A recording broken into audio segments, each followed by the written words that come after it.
He said he had cancer, stage 3, but the only thing that was truly terminal was his morality. Hi, I'm Melissa. I'm 31, and this is the story of how my fiance faked cancer to fast track our wedding and how I gave him a front row seat to his own emotional funeral.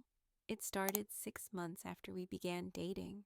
Daniel was sweet, charismatic, and just vulnerable enough to make you feel like you were special for being close to him. He'd lost his father to cancer when he was in college. At least that's what he told me. So when he showed up at my apartment one rainy Thursday night, eyes red and shoulders trembling, I knew something was wrong.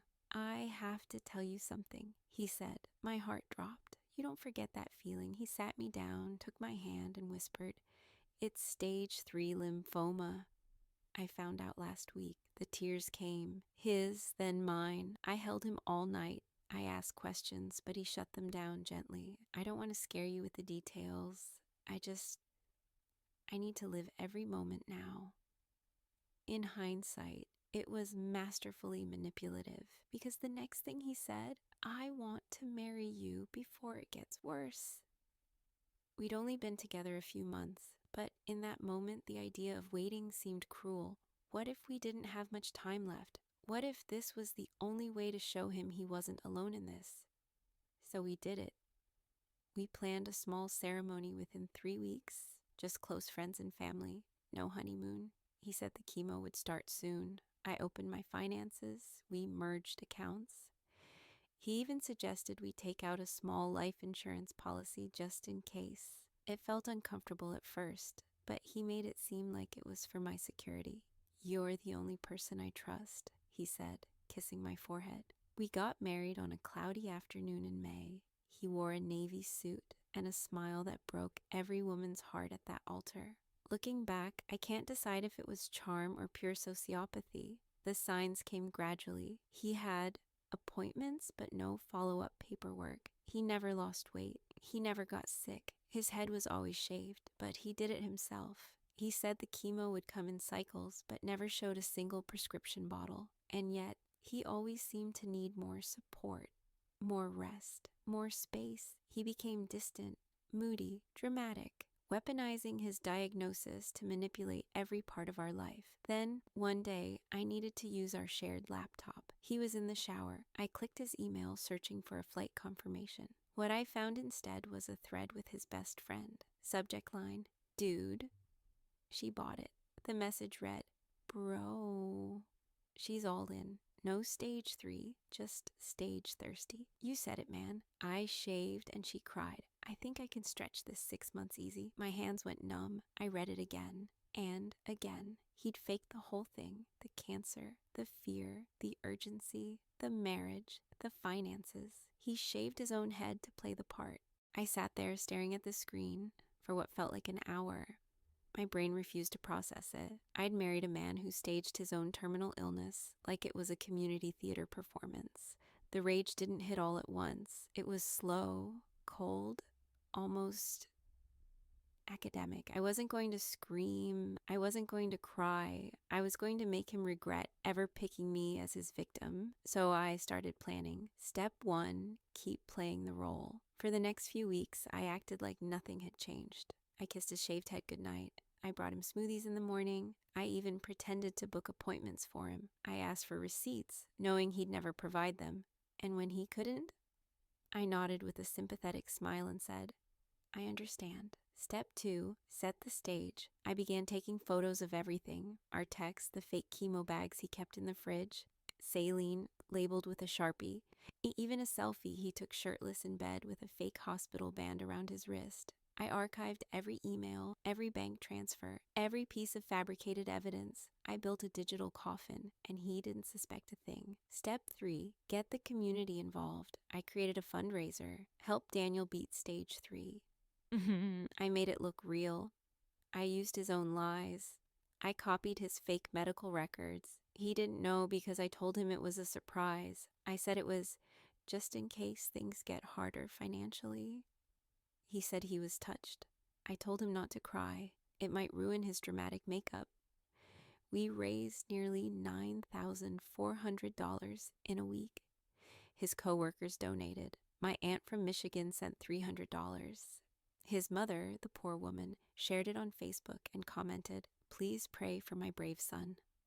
I was sickened, but focused. Step 4, shave the illusion. One night, I waited until he was asleep. I turned on the bathroom light, grabbed my phone, and hit record. Then I took an electric razor and buzzed every remaining hair off his head. He woke up halfway through. "What the hell?" he shouted. "I thought we should make it look real," I whispered, smiling. "After all, stage 3 is serious, right?" He went pale. He knew, but it wasn't over. Step 5, the reveal. I hosted a live stream thank you event for everyone who donated. He was there, sitting beside me, beaming like he was the brave little warrior who'd fooled death itself. I gave a short speech, thanked the donors, hugged him on camera. Then I said, "Before we go, I just want to read you something from Daniel's personal journey with this illness, something he wrote to a friend."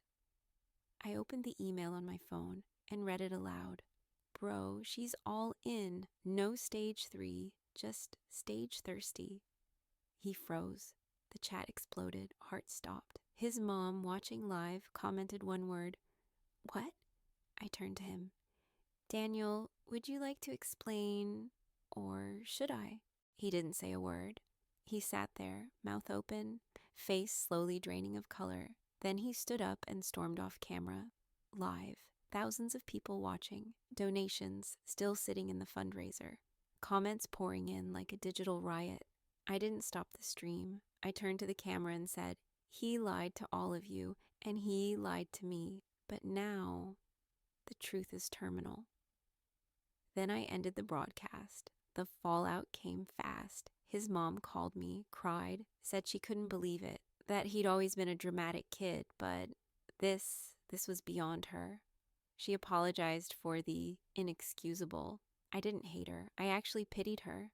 Imagine raising someone who fakes cancer to scam people. Then the donors started asking for refunds. I coordinated everything. Every cent went back. I even matched a few out of my own savings because I wanted to be able to say I came out clean, that unlike him, I had nothing to hide. As for Daniel, he tried spinning it, claimed he was emotionally unstable, said it was a breakdown, not manipulation. He even texted me something I'll never forget. "I was just scared you'd leave me." I replied, "You should have been." Then I blocked him. But I wasn't done. I filed for an annulment. Not just divorce, annulment based on fraud. I sent the court every file, the emails, the video, even the live stream. My lawyer was stunned, said it was the most clear-cut case she'd ever seen. No contest. He didn't even try to fight it. He signed everything, gave up any rights. I think deep down he knew he'd been caught in 4K, in surround sound, with receipts. I moved out of our apartment that week, took my things, left behind a framed print of the fundraiser flyer with one word scrawled across it in red marker, "Liar." I didn't cry. Not once. Not when I packed my bags. Not when I turned in the keys. Not even when I walked past our wedding photo, where he was smiling like he had the whole world fooled.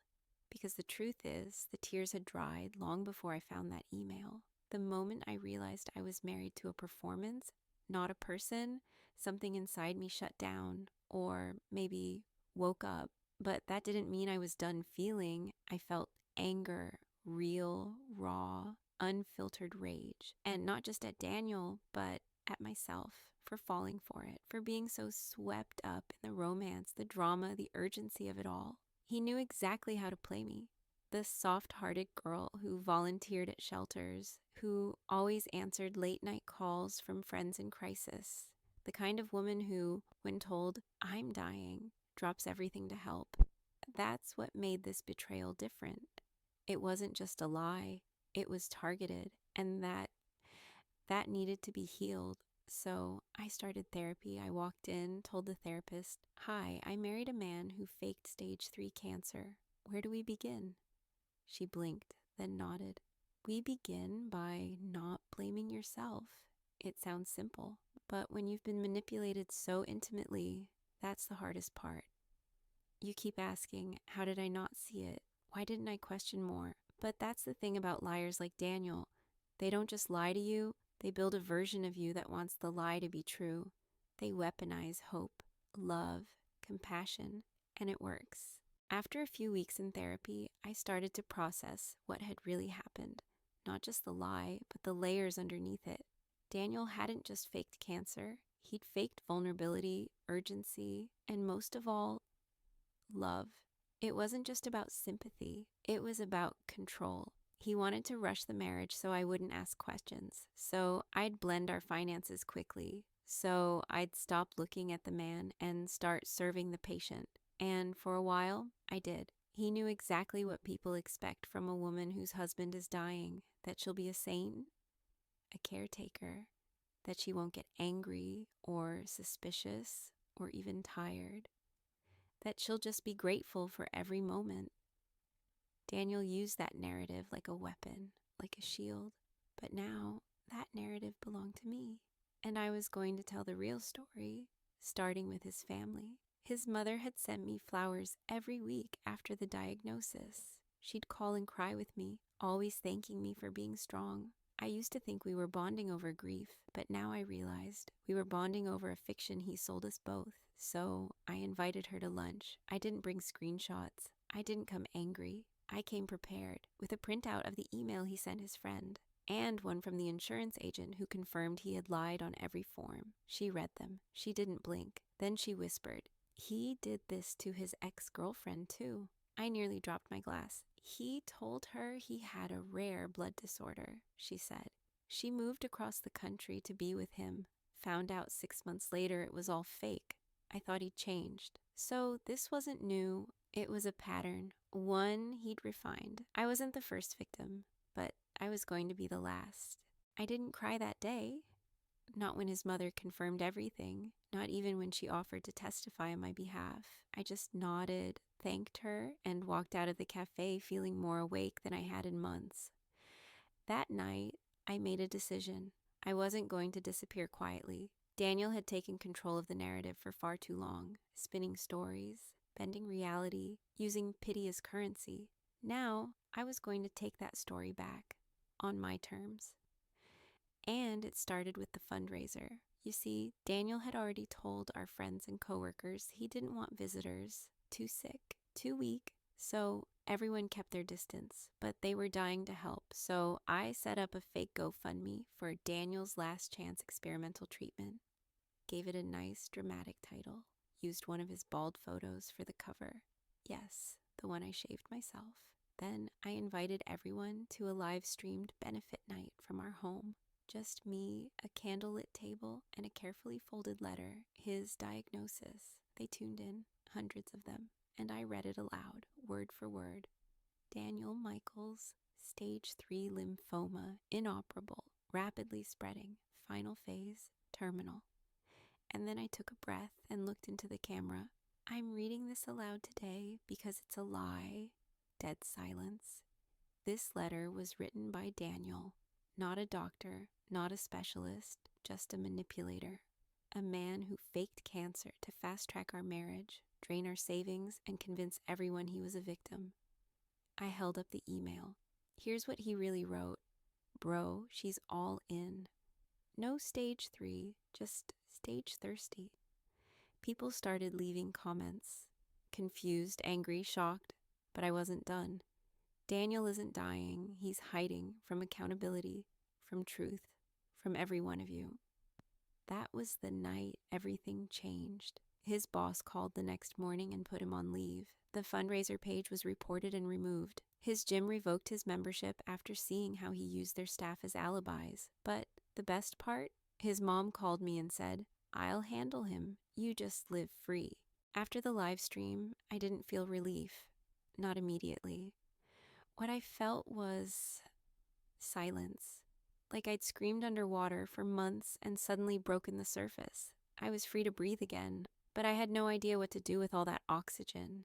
Daniel, predictably, tried to do damage control. He started with his usual strategy, denial. He posted vague statements online about mental health, about being misunderstood, and about how some people just want to ruin others when they can't handle the truth. But nobody was buying it, especially not his mom. She posted a comment under one of his apology posts. Lying about cancer is not a misunderstanding. It's manipulation. I raised you better. That comment got more likes than his post. I had no plans to drag him through the mud, not publicly, but people were already doing it for me. Ex-friends, old co-workers, even a former landlord who said Daniel faked a cancer diagnosis to delay rent. Patterns were finally emerging, and they all led back to the same man.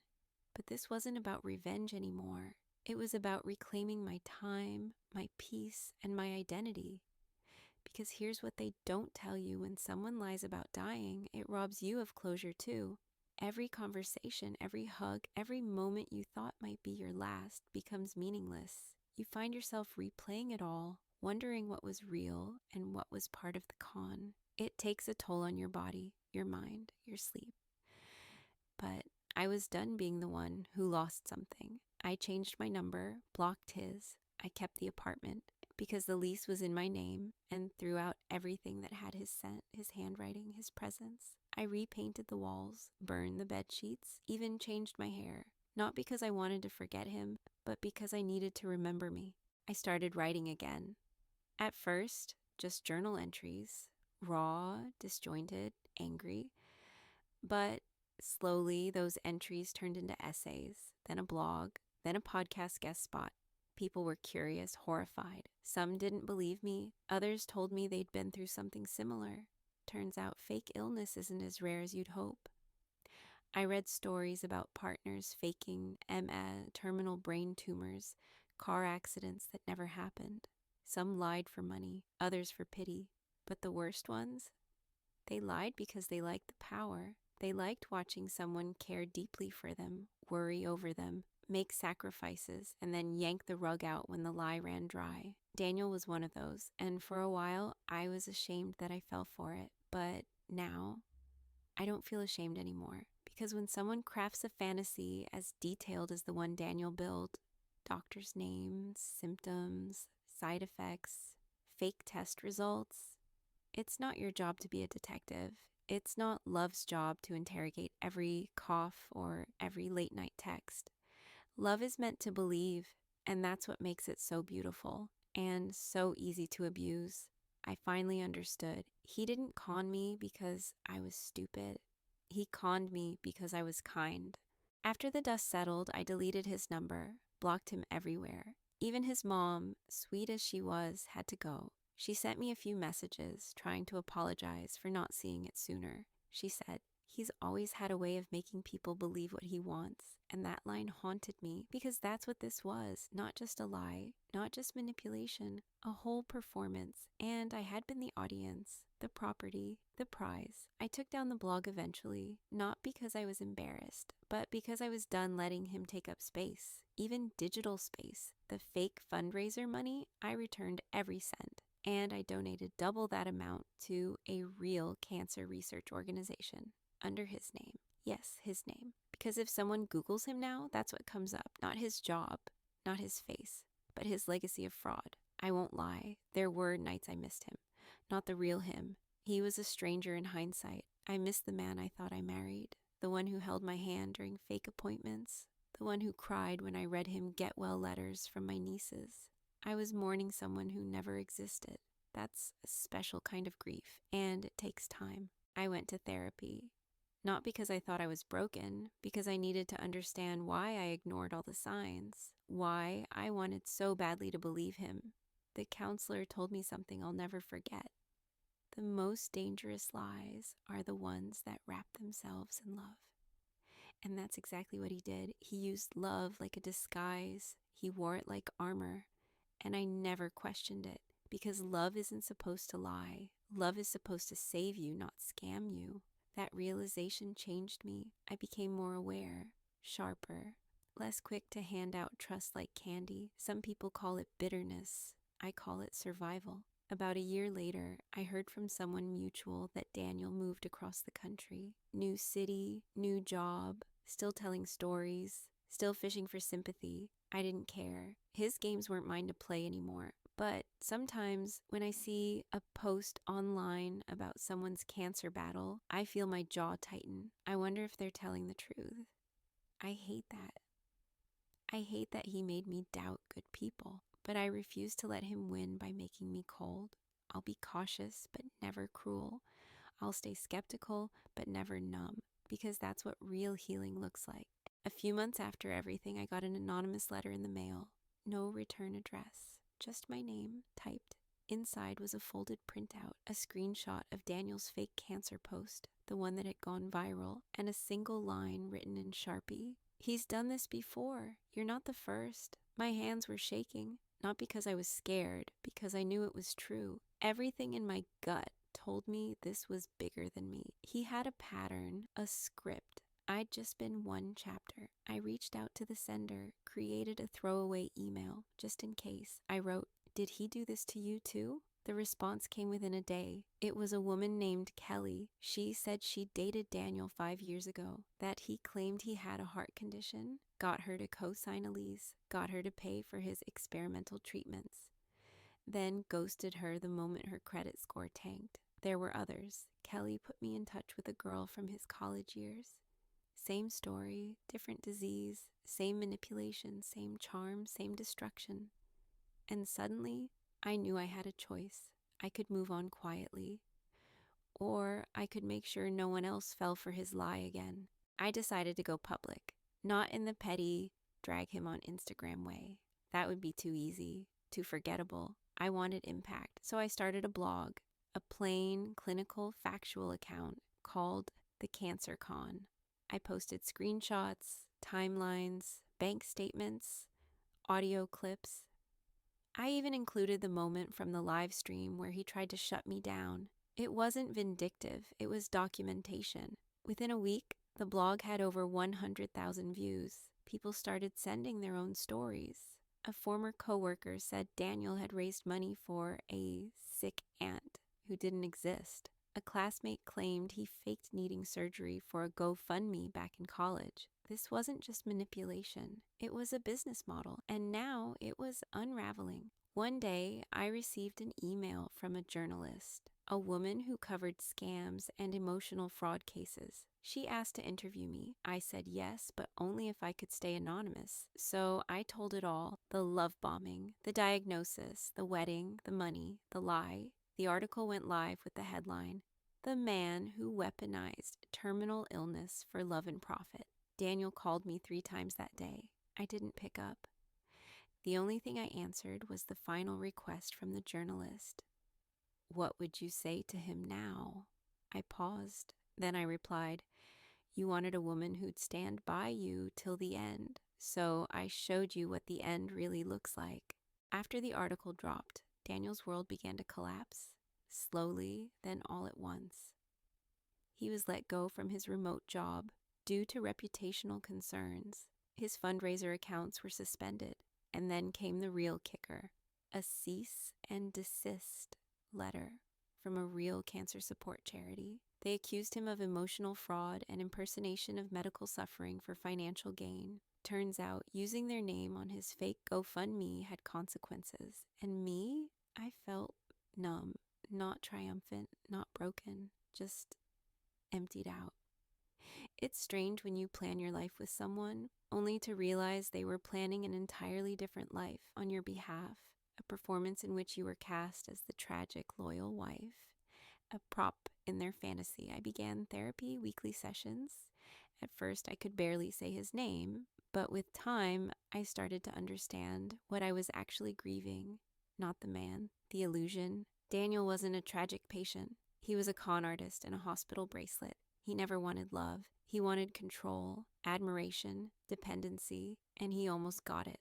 But here's the twist most people don't expect. He came back. 2 months after the article went viral, after the fundraiser was shut down and his reputation annihilated, he messaged me. A simple line: "I forgive you." I stared at it for an hour. My hands shook. Not from fear, but disbelief. Forgive me? I showed it to my therapist, half laughing, half raging. She nodded like she'd seen it before. "Classic narcissist play," she said. "He doesn't regret what he did. He regrets losing control of the narrative. He sent a few more messages after that. You made me look like a monster. We could have fixed this privately. No one else will ever love you like I did. He didn't know I'd already blocked his number. These were coming from burner accounts. I never responded. Never gave him the satisfaction of knowing whether his words still reached me. But I did one last thing. I printed every email, every message, every hospital lie, and I mailed them, certified, to his mother, along with a thank you note. You raised a man who thought cancer was a game, thought marriage was a shortcut, thought women were just believers waiting to be tricked, but not this woman. It's been a year since I found that email, the one that shattered the version of reality I thought I was living in. A lot has changed since then. I moved to a new apartment across the city, fresh walls, fresh air, and not a single memory tied to him. I went back to my maiden name, Melissa Gray. It felt right. Like I was finally reclaiming the version of me that didn't fall for sob stories dressed in tuxedos. I started therapy, seriously this time, every Tuesday at 4. At first, I talked about Daniel nonstop, his manipulation, his lies, the humiliation, but slowly the focus shifted. We talked about why I believed him, why I ignored the red flags, why I was so desperate to be loved that I didn't listen to my gut when it whispered, "This doesn't feel right." Turns out, Daniel wasn't my first manipulator, just the most theatrical. I wasn't just healing from him, I was healing from a lifetime of giving people the benefit of the doubt, even when they showed me who they were. I also started writing again, not for work, not for clicks, for me. One of the first pieces I finished was called How to Tell the Difference Between a Cancer Diagnosis and a Manipulative Lie. It was raw, brutal, funny too, in a dark way. I didn't publish it, I just saved it. But maybe one day I will. Sometimes people ask me if I regret the way I exposed him, if I think I went too far. Here's what I say. He took my love and weaponized it. He built a fantasy where he was the victim and I was the caretaker. He hijacked the very idea of illness to trap me. So no, I don't regret showing people the truth. I regret that someone like him ever convinced me he was worth saving. He reached out a few more times after everything blew up. Once, he emailed me from a new address, pretending to be someone else, a journalist, asking to interview me about the fundraiser. I traced the IP address. It was his. Another time, he sent a handwritten letter through his cousin, said he was seeking redemption and wanted to clear his conscience. But his version of redemption sounded a lot like rewriting history. He blamed stress, his childhood. Even suggested I had pressured him into being someone he wasn't.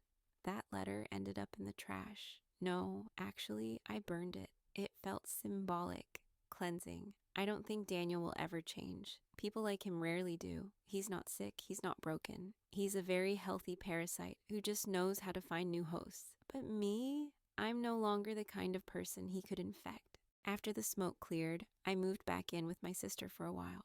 I needed space, not just from Daniel, but from the whole version of my life that had included him, the apartment we shared, the hospital-themed decor he'd insisted on, the calendar with his chemo dates. It all felt like I'd been living inside a set. Like my life had been directed by a liar. For weeks, I couldn't stop questioning myself. How did I miss it? How did I fall for such a blatant manipulation? But slowly, I started piecing myself back together. I went to therapy, real therapy, not the we can get through anything together sessions Daniel used to control the narrative. I got a job at a nonprofit that actually supports people going through real diagnoses. I met families who didn't cry for attention, but because they were genuinely afraid of what tomorrow might bring. That was humbling, healing, and infuriating, because now I knew exactly what kind of damage someone like Daniel could cause. His story wasn't just a personal betrayal, it was a mockery of all the people who would give anything to not be in his pretend shoes. One day, while volunteering at a hospital event, I ran into a real cancer survivor. Her name was Tasha. She was vibrant, bald by choice even after her hair had started to grow back. We got to talking and she said something that stuck with me. She said, "You know, the worst pain isn't always physical. It's when people pretend to care, only to use your suffering for their gain. I didn't tell her about Daniel right away, but when I finally did, she just nodded slowly and said, "Then you survived something too." That shifted something in me. For the first time, I stopped feeling like a fool. I started feeling like a survivor, not of cancer, but of emotional fraud, gaslighting, betrayal on a molecular level. I didn't need to wear a ribbon or fight for breath, but I had battled something invasive all the same, and I won. Daniel, on the other hand, his life unraveled slowly. I heard through a mutual acquaintance that he tried dating again, but word spread. People Googled him. The live stream still lived on Reddit. His name was synonymous with fake cancer and public humiliation. Last I heard, he moved out of state and changed his last name. But here's the funny thing about lies. They rot from the inside out, and they always find their way to the surface again. I never told my full story publicly, not the way I'm telling it now, but I kept the fundraiser page live for transparency. I even added a note at the top, all donations refunded. This page now serves as a warning. Never fake what others fight to survive. And every so often, someone leaves a comment. A cancer survivor, a widow, a nurse, people who've been burned by liars like Daniel, they say, "Thank you for exposing him," or "I wish I had done the same." It reminds me that revenge, real revenge, isn't about hurting someone. It's about truth, exposure, giving the lie nowhere left to hide. As for me, I got back on my feet. I paid off my own debt, started a freelance design business. No more shared accounts, no more secrets. I even went to therapy, not because I thought I was broken, but because I wanted to understand how someone like Daniel slipped through my radar and to make sure it never happened again. I've dated since, carefully, slowly, and you know what I always ask now? Not, "Do you love me?" but, "Do you know who you are without pretending?" A few weeks ago, I got a message from someone I didn't recognize. The subject line just said, "I think he tried it again." It was from another woman, younger than me, prettier. Her name was Kyra. She had met Daniel on a dating app, said he told her he was in remission, that he'd be gone by Christmas if he didn't find someone to live for. Same story, same tricks. But this time, he was sloppy. She had Googled him after he sent her a photo, one that looked too professionally staged. She found the fundraiser page. She found me. We talked for hours. She had already blocked him by then, but she needed to know if she had imagined it all, if she was crazy for doubting a man who cried in her arms, who said he didn't want to die alone. I told her, "You're not crazy. He's just good at pretending to be what people need until he gets what he needs." Kira asked me if she should expose him too. I said, "Do what gives you closure, but don't carry his shame on your back. He's the one who's sick, just not the way he says." We ended the call with a kind of understanding, like two soldiers who had survived the same ambush. After talking to Kira, something shifted in me. Not just anger, not just pain, but purpose.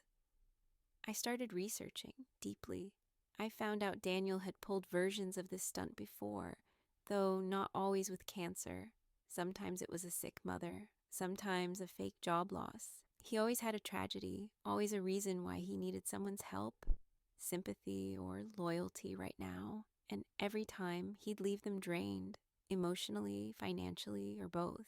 I even found a Reddit thread. A woman in 2019 described a man with the same initials, same city, same exact lie. He said he was dying of pancreatic cancer, wanted to marry me in 2 months. I found out he was cheating with my cousin. It was him. There was no doubt. That's when I realized I wasn't just his victim. I was also part of a pattern, a long, shameful one, and I could either be another silent scar on his past or the scar he'd never forget.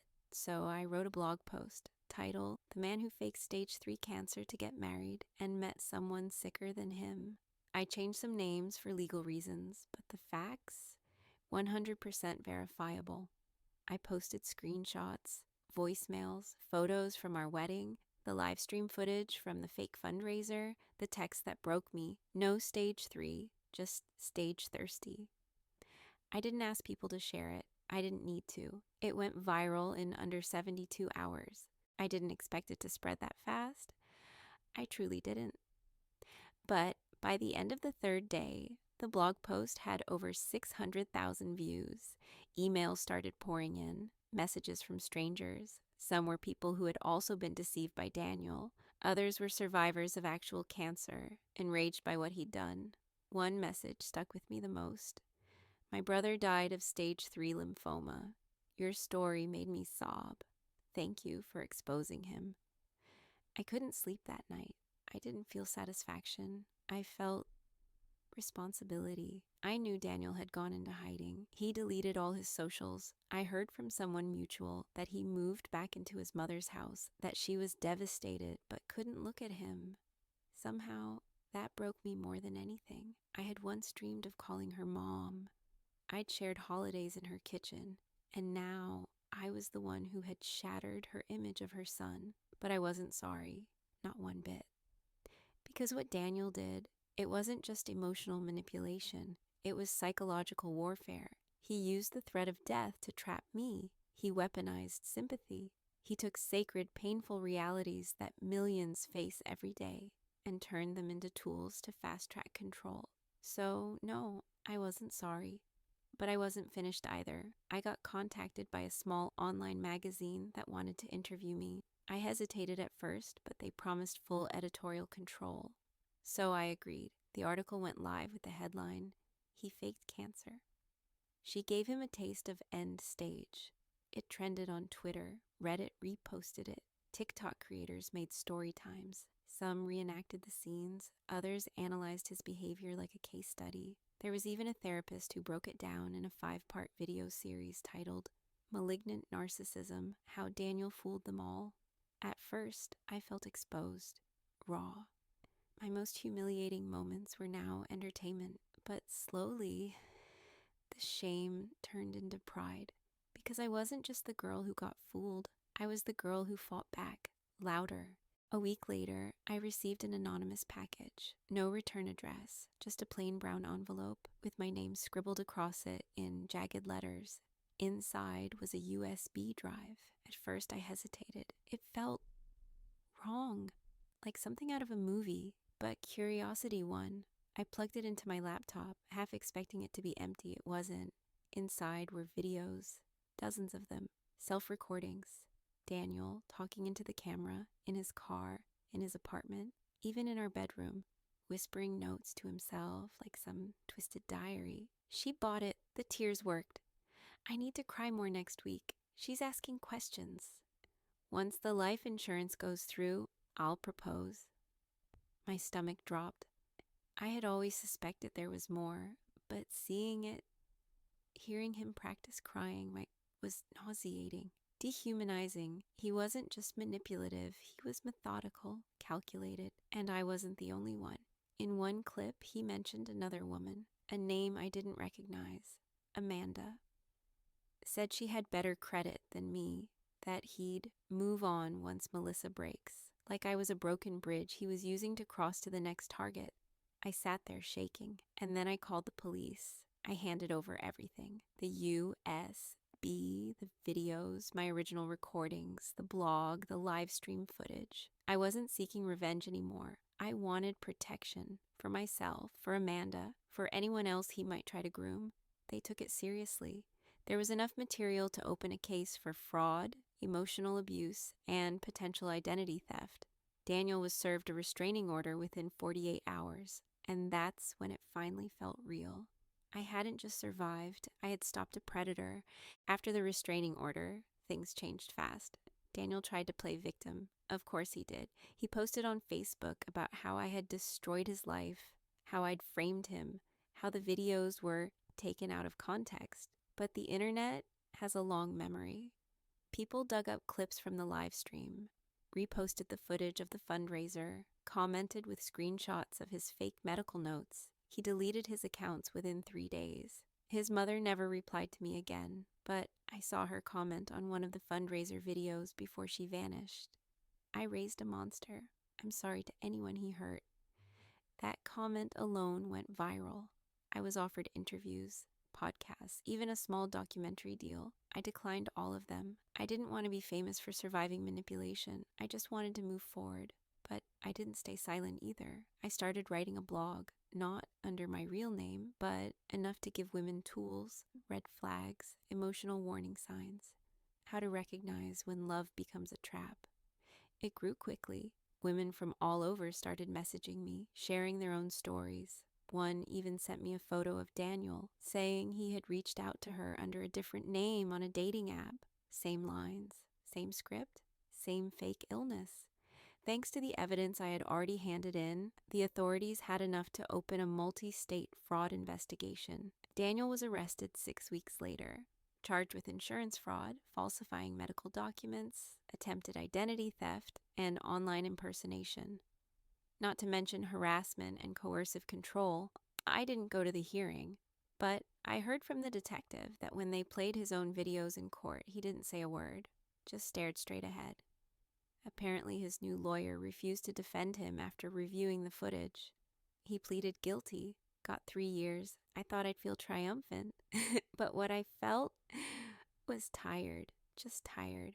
How could I have fallen for a man who lied about dying to trap me in a fantasy of his own creation? I used to think I was naive, too trusting, but I've since learned that some people don't just manipulate your trust, they weaponize your compassion. Daniel didn't just lie to me, he performed death as a means of control, and that's something I'll never forget. After the live stream, things moved quickly. People cut him off. His friends, real ones, not the bros from his fake email chain, stopped answering his calls. His mom, bless her, begged me not to press charges. She even cried, said she had no idea. And I believe her. She was blindsided too. I told her she wasn't the one who owed me anything. Daniel tried to apologize, sent long, desperate messages. You don't understand the pressure I was under. I thought you'd never marry me if I didn't make it urgent. I do love you. I just didn't know how else to keep you. I left every message on read. I started therapy. I had to. I wasn't going to let this become my story forever. It happened. It shaped me, but it doesn't define me. I even joined a support group. Women who were conned by partners, emotionally or financially, and hearing their stories. It made me feel less alone, less stupid. I moved cities 6 months later, took a new job, deleted every trace of him from my phone, from my photos, from my life. But there's one thing I kept. The wig I bought him for the final chemo phase, the one he never wore. It's in a box at the very back of my closet, a symbol, not of revenge, not anymore, but of strength. Of the day I stopped being a victim and became the author of my own ending. So if you're out there, if someone's making you doubt your own reality, guilt-tripping you into loving them harder, faster, deeper, pause, ask questions, read between the lines. Protect your heart, yes, but also your mind. Because sometimes the biggest betrayal doesn't come from a stranger. It comes from the person who once held your hand and swore they were dying just to make you stay. My name is Melissa. I'm 31, and this was the story of how my husband faked cancer to marry me faster, and how I made sure he got a taste of end stage after all.